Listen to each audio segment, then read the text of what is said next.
Écoutez, 100% nouvelles. Alors oui, c'est vendredi, début des vacances de la construction pour des milliers de travailleurs aujourd'hui. Pendant que vous voyez ces images, il faut dire qu'il fait extrêmement chaud au moment où l'on se parle. C'est lourd, humide. On l'a vu avec Brigitte tout à l'heure. On fait le point avec Alexandre Parent, météorologue à Environnement Canada. Bonjour, M. Parent.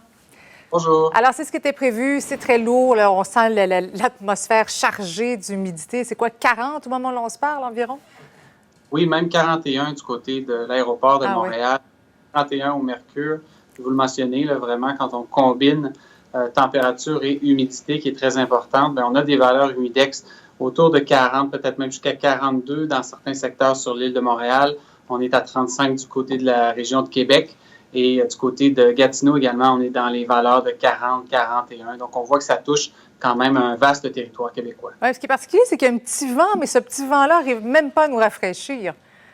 Non, vraiment, c'est le vent qui arrive du sud-ouest. C'est un petit peu l'origine de cette masse d'air-là. Cette masse d'air-là était sur le Midwest américain, vallée de l'Ohio, sud de l'Ontario dans la journée d'hier et s'amène sur le sud du Québec, tout en étant modifié encore là par l'ensoleillement et par les différents plans d'eau, la végétation. Donc, l'humidité continue d'augmenter avec cette masse d'air-là. Et même demain, par endroits, je ne serais pas surpris qu'on dépasse encore les marques qu'on aura eues.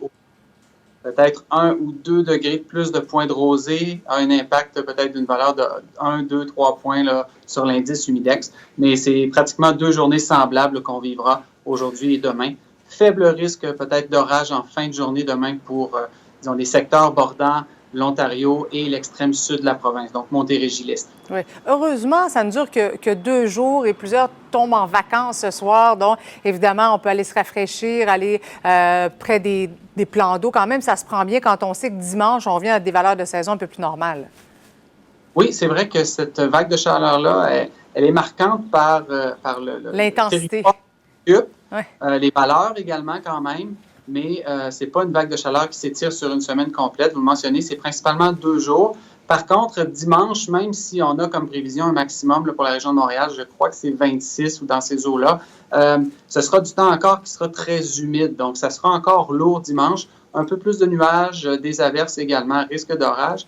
Mais c'est vraiment en fin de journée dimanche ou dans la nuit de dimanche à lundi où là, le front froid va faire son travail et au lever lundi matin, vraiment, on se sentira dans une masse d'air complètement différente. Ah ouais. L'humidité aura été chassée. Une petite fraîche, comme on dit.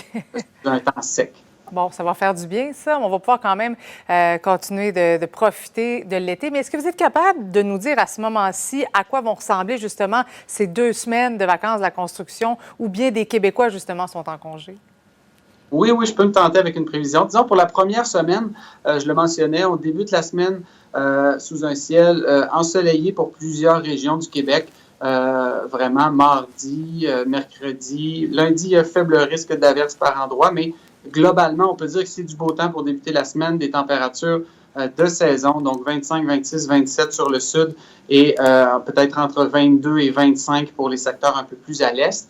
Par contre, à mesure que la semaine va progresser, le mercure et une certaine humidité va être portée également à augmenter. Donc, on pourrait s'approcher encore là du 28-30 degrés Celsius pour la fin de semaine prochaine.